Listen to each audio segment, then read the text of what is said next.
So I have two different warehouses. The first one is the 3am fabric warehouse, and then I have created another warehouse, 3am reporting warehouse. And in the reporting warehouse, I have account and ledger tables. That's it. And in the fabric warehouse, I have customer loan and transaction tables. Now, first of all, it's not that we'll have to use two different tabs here. I can add the other warehouse here also. If I click here, I can select this warehouse and both the warehouses would be seen here. So you see you have 3am fabric warehouse and 3am reporting warehouse. If I use the queries, there are multiple queries that I had executed. This is basically the query to load the tables. Let me delete the query. So now let's try to access the customer underscore WS table. Now if you hover around it, it'll show you how the table should be used in the SQL statement. It should be 3am-fabric-warehouse dot finance dot customer underscore WH. So it should be like this: select star from 3am fabric warehouse dot finance dot customer underscore WH. Now this is the console. This is the warehouse console where I have used T-SQL. Now as the execution is done, I'll go to the notebook and create a new notebook wherein I'll read these two tables from two different warehouses in the same notebook, perform some join and write it back to the reporting warehouse.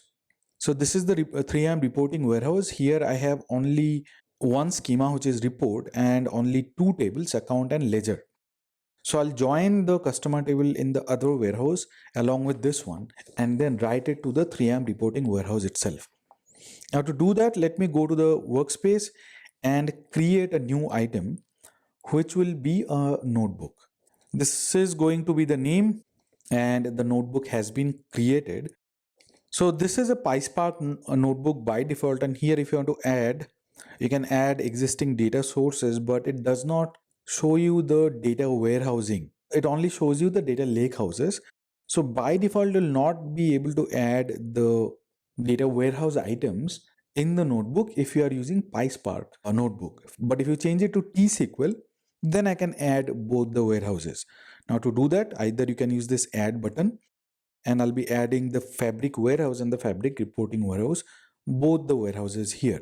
And that's it. Now I can use both T-SQL or PySpark. First, let us go ahead and use T-SQL. It would be similar to what I have shown you in this console. So this is the output and this is how you use T-SQL queries. I can use the same query here also, but here it is selected as PySpark. Let's change it to T-SQL. And if I want, I can join this table with the other table also. So now if I do a select star here, it will get executed in T-SQL and then we'll be able to see the number of rows that I had seen just now. It would be similar to this.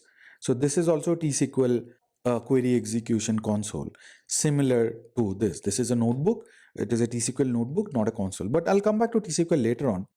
First, let us go ahead and use a PySpark notebook to read from account table, which is in 3am reporting warehouse report schema. This is the table account underscore WH, and join that with the customer table, which is in 3am fabric warehouse finance schema. So I'll join these two and then load it to the 3am reporting warehouses report schema. That is the purpose, and that is what I'm going to do right now using the PySpark notebook. So let me go ahead and cancel this and let me delete this also. Now if I change it to PySpark, now the warehouses are already there. So this is the trick. You'll have to change the runtime to T-SQL, add the warehouses and come back to PySpark, and you'll be able to see the warehouses here. If you use PySpark and try to add data items, you can only add the lake houses, not the warehouses. Anyway, so now let's go ahead and write the code. First of all, you'll have to import the connector. And by default, you should import both of these, and let's execute this. It will create a session and import the warehouse connectors in Fabric. Once this is done, we'll be using the Synapse SQL to read the records. All right, this is done. Now let's add another cell, and I'll be first reading the record in the finance Fabric warehouse, and I'll be reading the customer underscore WH warehouse table. It's not a lakehouse table, it's a warehouse table. And to do that, I'll have to use spark.read.synapse.sql. This is how we should read the warehouse table. So you cannot use any format or anything as such. We'll have to use the Synapse SQL, which is provided by the warehouse connectors in Fabric. And now, so I'll have to mention the name of the table only. So df underscore cust will read the table, right? So the table has been read. And after reading, I could have mentioned the column names also, but let us do it here. So I'll be df1 and I'll be selecting only the needed columns using the select API, which is similar to Spark select API. All right, so let's execute this. The execution is complete. As it is a notebook, let us try to see whether the output is as per expectation or not. So that's how I'm using this df1.show, and it should show only 10 records from 3am Fabric Warehouse Finance Customer WH table.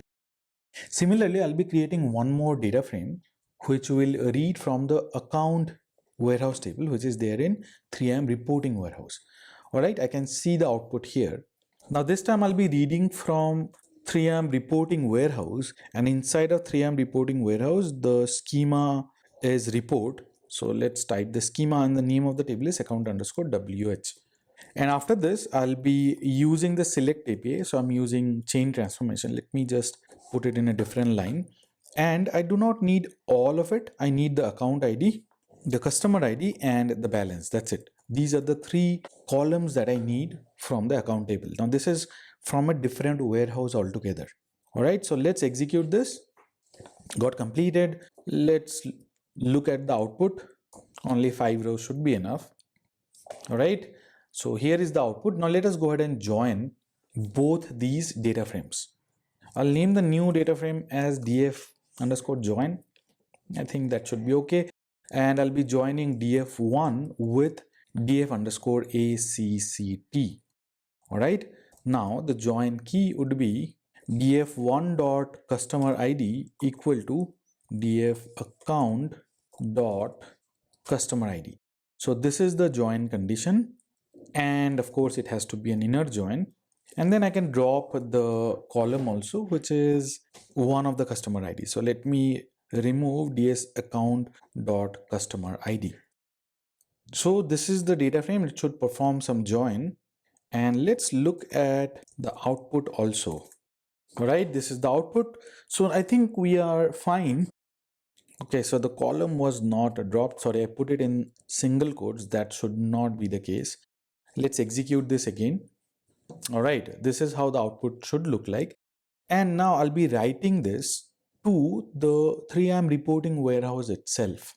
And the name of the table should be customer account detail underscore WH. That would be the name of the table. Now to do that, I'll have to use the df.join.write and synapse SQL, and inside of which I'll have to provide the name of the warehouse, then the schema. I want to put it in the report schema itself, and then the name of the table, which should be customer account detail underscore WH. So just like write table, I'm using the Synapse SQL, and this should write the customer account detail table in this warehouse in the report schema. So let's execute this. All right, the execution got completed, and I should be able to see a new table here. Let's refresh, and the customer account detail underscore WH account has been created. So this is how we can use PySpark notebook to read from warehouse tables, perform transformation, and write to warehouse tables.